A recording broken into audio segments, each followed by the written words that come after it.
Welcome to the NABS Now podcast, brought to you by the National Association of Blind Students, a proud division of the National Federation of the Blind.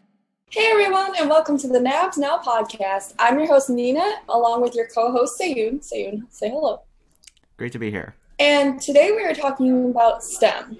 So you may know that STEM stands for science, technology, engineering, and mathematics, but what you may not know is that this is an increasing field that blind students are choosing to go into. There might seem like a lot of preparation and extra accommodations needed for this field, but it is more than possible, and today we want to talk about how. So our first guest is a co-chair of the National Association of Blind Students Legislative and Self-Advocacy Committee. She is here to talk to us all about gaining accommodations as a STEM student. Hey guys! So if you want to take a STEM course or even study a STEM field in college, the first thing to know is that it's completely within your rights. And these rights are granted to you as a student through Titles 2 and 3 of the Americans with Disabilities Act. So one thing to note as well is that when seeking accommodations through your university, you can request reasonable accommodations. So these would look like equal access to your courses through various resources. The university must grant these requests for accommodations unless they qualify as an unreasonable or undue burden. Taking a STEM class as a blind student alone is not grounds for an undue burden. There's not a preset list of reasonable accommodations, but a reasonable accommodation may take the form of a graphing calculator, a lab assistant, or a particular piece of technology that is specifically used by a blind student to access data, like a talking LabQuest. Blind students should collaborate with their Office of Disabilities in order to get these accommodations. We would recommend that you reach out to your instructors well before your class actually begins so you can work together with them and your Office of Students with Disabilities to create a plan for you to be successful throughout the academic semester. In addition to NABS, here are a few divisions that have a wealth of information for both students who are taking a singular STEM course and those who want to pursue a career. The Science and Engineering Division of the National Federation of the Blind is a wonderful and dynamic group of professionals and students who have studied STEM and also have careers in STEM. The National Association of Guide Dog Users has a lot of very good information about the use of guide dogs in laboratory settings. Thank you so much, Mausam and the Legislative Self-Advocacy Committee for presenting that great information on accommodations within STEM. So speaking of laboratory settings and guide dogs, I want to talk to Seyoon now about his experience as a STEM student. Seyoon works in a mechanical engineering lab with his guide dog, Kaplan, and we are going to get a few of his thoughts on some of the things that Mausam just presented. Can you elaborate a little bit on what exactly your job is and kind of how you acquired this type of job? Because I know you're not a STEM major, correct? Correct. So the way I acquired this employment opportunity was thanks to a networking opportunity that was given to me at a summer orientation and adaptive living resource program that's offered here in St. Louis locally. I ended up meeting somebody that is actually an assistant professor at mechanical engineering at my university that I currently am attending. At the time I wasn't. And she happened to have a lab called Collaborative Haptics, Robotics, and Metatronics, that's a mouthful. She hires undergraduate and graduate students, both pursuing and not pursuing in STEM field, to accomplish some of what she does. So she was actually really in need of blind students to help develop a couple of the projects that she is currently working on with a team of graduate students, which includes developing an accessible tactile image simulation for Android devices with the use of haptic feedback, audio descriptions, and sounds. Some of what I do as an undergraduate research assistant is I work with a team of graduate students in many areas. I'm concentrated on touchscreen and haptics. I work actually in the laboratory setting where there are 3D printers and other mechanical devices that are potentially dangerous if not cautious, but it is an example of, some of the laboratory settings that STEM students may end up in. And I'm actually a social work major, so some of what I do is very different than what I get to pursue as a career later in life. But this definitely is, I would say, a big proponent in STEM and what I get to do and projects that I get to take on. That's super awesome. So do you have any reasonable accommodations within your job? I understand that this isn't exactly an academic course for you, but are there any modifications that you have made specifically to the laboratory setting to make things run a little bit smoother?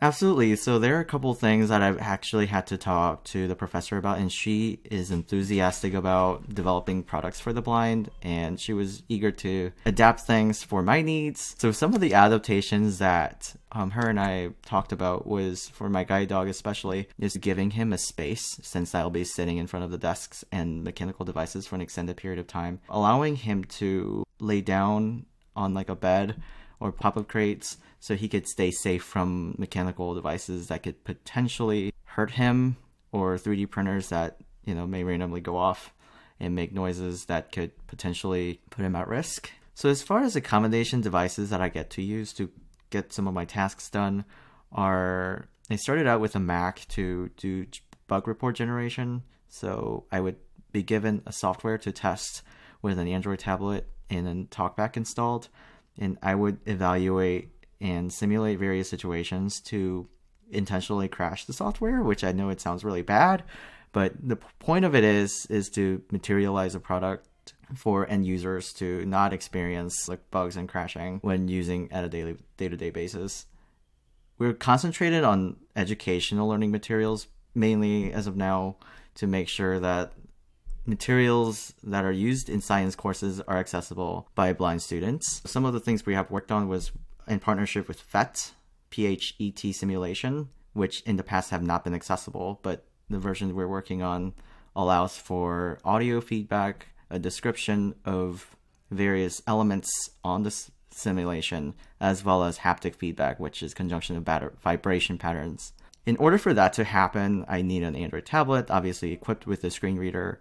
I use JAWS to make sure that I am able to code and generate reports, as well as my Mac for any other tasks that may be involved. So technology-wise, I haven't explored much with like a Talking Lab Quest necessarily. So I do recognize there are other technologies such as Talking Lab Quest, but STEM is such a broad field, so the area that I may work on may not be applicable to all STEM students. So do keep in mind, know your resources, and know that there are other adaptable equipment, and that's including the ones that we're developing as well. Thank you so much, Seyoon. And now I would like to welcome the president of the National Association of Blind Students, Kathryn Webster, to talk a little bit about how STEM has influenced her life and career choices. Thanks so much for having me today, Nina. Of course. So the first question I'd like to ask you is, what is your personal connection to STEM? So my connection to STEM probably started my junior year of high school. I've always liked math since I was a little girl, but it really started when I took a statistics course my junior year and absolutely fell in love with two parts of it. One being the challenge of the math and how it was actually applicable to everything that we do in the world. So I knew it would be a challenge going into college, learning Braille, learning different new technologies and screen reading software. But part of my real interest in STEM, particularly mathematics, was around the challenge and how I knew it would be a little difficult. And there was a part of me also that wanted to pave the path for future blind students. So I know that sounds a little cliche, but I did want to make sure that if everything that everyone was saying was true, that it's so difficult for us to get through STEM classes, particularly around science, engineering, and mathematics, I wanted to make sure that we tried to start strategizing ways to succeed. So in college, I studied statistics and data analytics, took a lot of computer science courses to try to get the breadth of STEM into my degree. And originally was going to have a professional career in simply statistics, doing actuarial science. Pivoted a little bit when I met folks from Deloitte & Touche, which is the current consulting firm that I work for, and decided to go that route instead. So right now I work for Deloitte Consulting doing strategy and analytics. So it's kind of a blend between the strategy world of helping clients and then also the analytics piece of bringing data and numbers to the work that we do. So I know you mentioned that you knew there were going to be challenges from the very beginning. Were there any specific challenges that came to mind that you faced on the job or either in school? Oh, yeah. So some of the biggest challenges that I had were around access to books. So I remember sitting in a financial accounting course my first year of college, knowing that that was a prerequisite to being in the business school. And that's 100% part of the reason why I chose to go to Wake Forest University. So I definitely wanted to be on that track and would not be able to if I couldn't succeed in some of those core courses, and one of which was accounting. So I didn't have a textbook the entire semester. I relied on office hours with my professors. It was horrible. I relied on there. I know, and it's so sad because horrible. it was so new to the college. So they were willing to do whatever needed to be done. But at that point, what needed to be done? We didn't really know. I wanted an accessible textbook. I wanted to be able to take my exams and quizzes and do my homework assignments solo, and they didn't always have the resources to do so. So my college was a perfect example of a school that really wanted to, was eager to help, but we didn't have anywhere to turn. And as the only blind student in that college at the time, with a different one, being 15 years prior, they didn't know where to turn. So we leveraged a lot of different tools, but the challenges were really access to the textbooks and the materials, and then also just being able to generally understand the concept. So what I didn't want is to pass a class simply because I understood the topics. I wanted to be like every other student, and I wanted to understand the 10,000 data points on a scatter plot. I didn't want to have to take the easy way out. So we went through a lot of trial and error. The school bought a tactile graphic embosser. They put a TA in charge. Oh, it was incredible. And they were so willing to do the research. But the biggest problem is there's not much research out there with blind students in STEM. No, I've taken a lot of statistics courses myself and done work with data, and there's not any research. I go to such a small school that they're the same way. They're more than willing to help and accommodate and make sure that I am learning, but they almost look to you like, what do you need? And sometimes you don't really know. Exactly. You don't know, and nor should we necessarily, right? Because what we think could be the best accommodation could be a scribe and a reader. And I know it's really helpful to some students. I'm not a good listener. I can't listen to a reader read to me and digest the material. See, and I can't use JAWS or a screen reader to do it. So it's so individualistic. So you need the Braille. Yeah, or a scribe or a reader. And like you said, it's very interesting because your school was a larger university.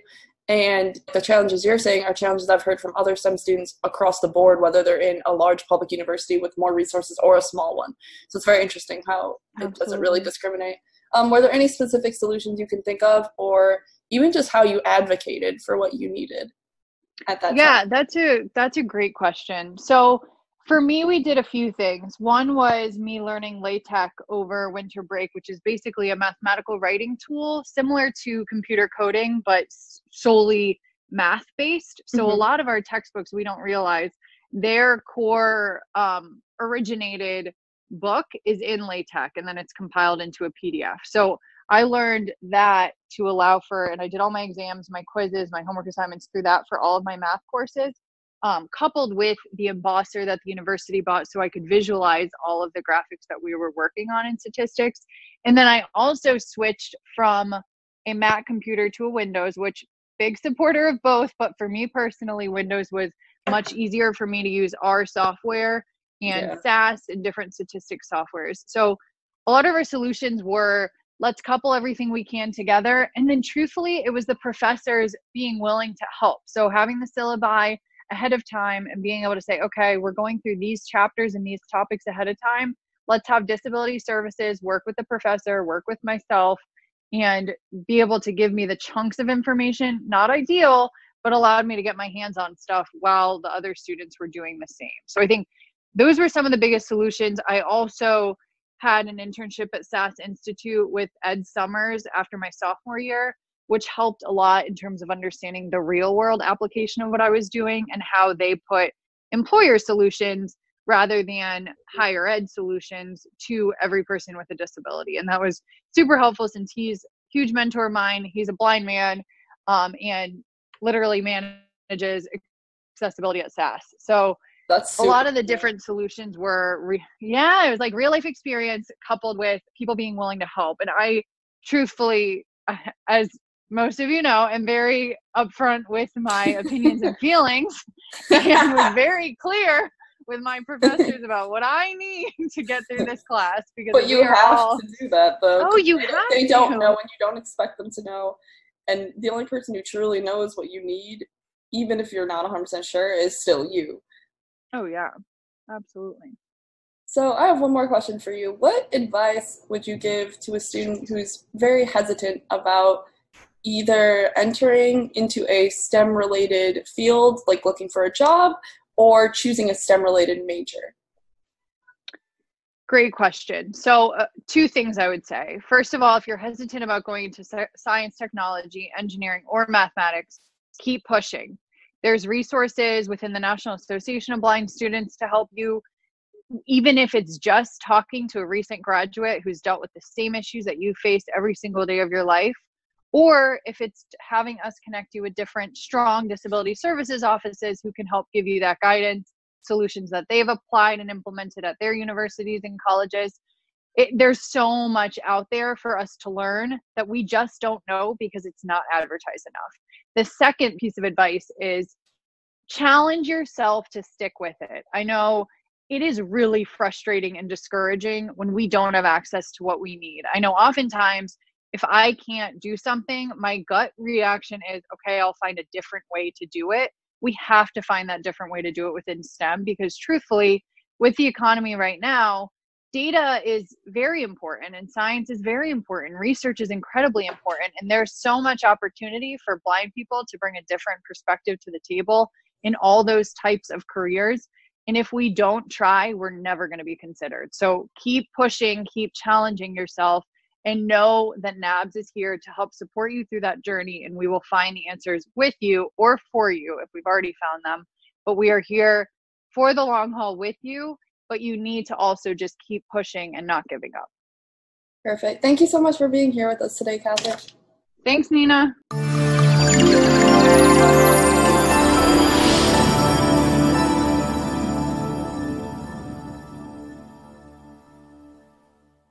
Joining me here in the National Association of Blind Students podcast is Chancey Fleet to talk all about STEM. How are you doing, Chancey? Well, I'm getting to know my 4 walls very well. I'm doing okay. How are you? Great. So, Chancey, tell us a little bit about what you do currently. So currently I do as much as I can from my little quarantine zone in my home. I was lucky enough to bring home a Braille embosser and a 3D printer on the last day that I went into the office. So I guess I'm pretty lucky. But what I did before all this pandemic stuff hit, so I am the assistive technology coordinator at the New York Public Library. My branch is the Andrew Haskell Braille and Talking Book Library. And I actually started volunteering there and co-founded a tech clinic back in 2010 when I had a different day job at a very traditional VR agency. And what we did was offer the opportunity for people to come in free of charge, free of paperwork, and get some guidance from native assistive technology users, mostly blind people, on any tech topic that they wanted. And the service became pretty popular, and the library was able to create a position for me, positions for 2 of my colleagues, both of whom are also former volunteers, Nefertiti and Dario. A big piece of what I do is coordinating about 160 hours a month of free, open technology education with our staff and our volunteers. I also curate the assistive technology that we have available in the branch, so people can just come in and use screen readers and CCTVs and scanners and all the things that you typically need. And we curate workshops. We might do a workshop one quarter on blind photography, and the next quarter it's going to be GarageBand, and the next quarter it's going to be JavaScript and CSS. The thing that I'm most passionate about right now is our Dimensions project. So a couple years ago, I got a phone call from a gentleman who is really well connected in the blind community, corner office, full staff, and he was moving to New York and needed a 5-borough map of the city. And I started thinking to myself, if this person who is about as privileged as you can be in a blind life doesn't have a way to get access to this basic map that any of his sighted peers could just like print out right away or pull up on a phone. And then I started to think about in my life, how many graphics do I get? How many maps do I get? Not many. And so we applied for a staff innovation grant and founded the Dimensions Project, which is a way for blind and sighted people to come in and access the means of production for tactile graphics and 3D objects ourselves. So it's blind people coming in, it's culture workers, sometimes even people from city government are showing up, educators, families. And what we can produce can be as simple as a tactile cursive alphabet or Valentine's Day cards. And it can be as complex as something like a flight of circuit diagrams or a 3D model of something architectural. And so we have a couple of 3D printers, a couple tactile graphics embossers. And the thing that I got to do as sort of the curator of the equipment was put my foot down and say that every piece of equipment that we purchase has to be as accessible as what we can find on the market. So there are like little idiosyncrasies, like the 3D printers have an LCD screen and you have to use a visual interpreter to read that LCD screen. But there are no huge showstoppers, and any person who's blind can come in with just as much confidence and learn to work independently or interdependently. We use tactile view software, which is a way that you can parametrically do embossed designs. We teach OpenSCAD, which is a way that you can use code to build up 3D models.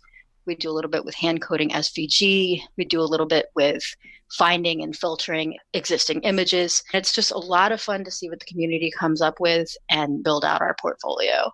Oh, that's fantastic. So moving to education side of things, how did your undergraduate or any professional studies in your life look like? I have always been interested in the T in STEM and technology. I didn't identify as someone who was good at math or science growing up. And I was actively encouraged by my educators not to take chemistry, not to take physics, not to take calculus. I was on a really academic track, but my IEP meeting would roll around and this table of adults would suggest that I should probably just take ecology and anatomy and skip the other stuff. And then when I went to college, I took some sciences.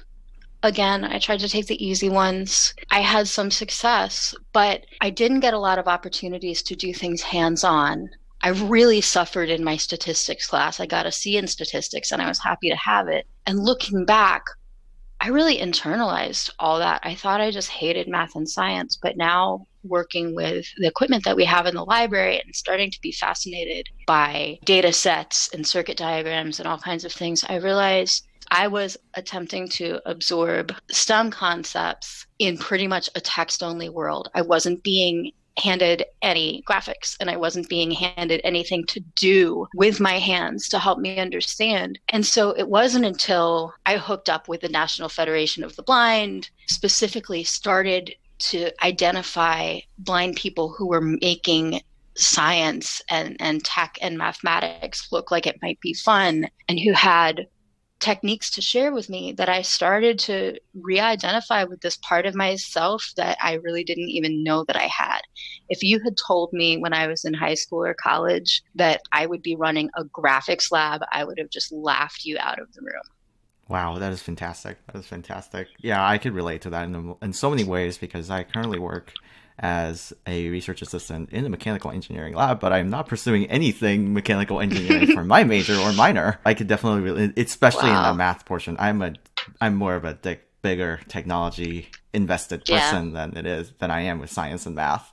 I think there's an element of truth to that for me, that I don't suddenly want to have a career as a mathematician. But I think identifying ways that your learning style and your brain wants to engage with those subjects. Like I found out that I love origami, and origami is really a practice in geometry and precision. I can feel like the lights coming on in spatial parts of my thinking when I pick up physical things, when I wire a circuit board, think about what it's going to take to do a spatial layout of a chart, get the gratification of actually touching it and knowing if I did it right. Nothing that I ever read in a book that was text only or braille only did that for me. And so I think my takeaway for everybody is, yes, we have our natural aptitudes, but there's a lot of, we're given a very whittled down and pale experience of STEM because we're not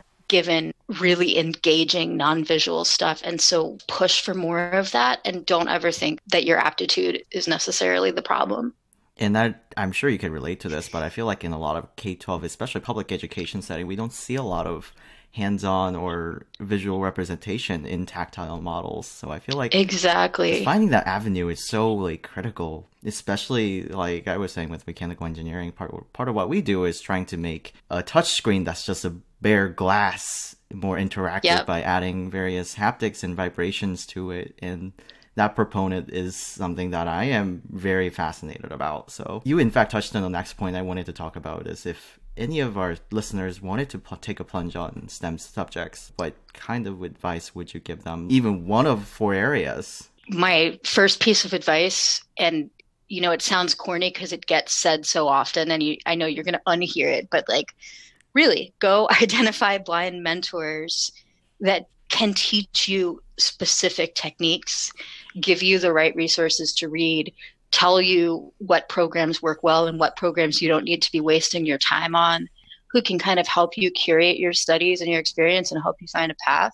Those people will also kind of inoculate you against all the casual ableism that you're going to face in your classroom when someone says, no, you can skip this assignment. You could just write an essay. If you're in touch with a network of strong blind people who are already succeeding in STEM, you're going to find more strength in yourself to say, no, actually, I want to have this educational experience, which I have paid for, and I'm not going to opt out, and neither are you as my educator. I think problem solving and thinking on your feet is really important. There is some content that's really difficult to access in STEM, particularly video content that's online, diagrams, charts, all that jazz. And you've got to figure out when you can find existing alternatives that are already accessible and when you're going to need to work with a visual interpreter. And developing the skill of having a rapport with a visual interpreter and communicating clearly enough that you get the information that you're looking for in a concise and actionable way, it really is a skill. When you call a visual interpreter, it's not about getting sighted assistance. It's not about taking a shortcut. It's about getting equitable access to the information that you need. And if you're doing it right, you are driving the conversation. You are framing the task. You're asking the right questions, and you are taking copious notes so that one interpreter call does not become 10. Oh, absolutely. So lastly, I just want to go ahead and wrap this up with kind of the resources that students could utilize outside of their institutions. And I know you do a lot, you provide a lot of resources. You, in fact, have a tactile graphics lab. So what kind of resources would you encourage students to utilize? I think it's a really good idea to hook yourself up with the mailing lists and other kind of communication channels. Definitely the NFB students mailing list, but also go ahead and start getting to know computer science division or science and engineering division or AT trainers or whatever your area of study is. And then beyond that, I personally find Twitter to be both a place to get resources and kind of cathartic when I'm dealing with a difficult situation around ableism.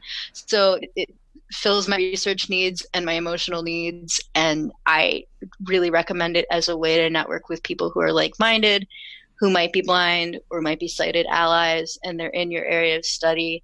I've had so many problems solved for me by people on the Twitter community. Are there anything that you have necessarily published? I feel like you have, like, just other things. I've published a few things. I'm kind of all over the place. If you look me up, you'll find some information on visual interpreters and how to use them, on visual interpreters' privacy and security. I write a little bit about devisualizing spatial data, and our website is talkingbooks.nypl.org, so you can definitely check out what events we're offering. And all of our events do have an online participation option. We were doing that before the pandemic to accommodate people that couldn't come into the branch for whatever reason. Oh, that's fantastic. But we're not just open to New Yorkers, we're open to everybody. So come check us out. I appreciate you joining us, Chancey, for a quick segment. I'll go ahead and hand it back to Nina. Thank you, Chancey. Thank you. I would like to give a huge thank you to our guest speakers, Seyoon, Chancey, and Kathryn, as well as to Seyoon for co-hosting this episode with me. I hope that you guys find this episode useful, and I wish you all the best in your STEM endeavors to come. Thanks, and talk to you guys next time.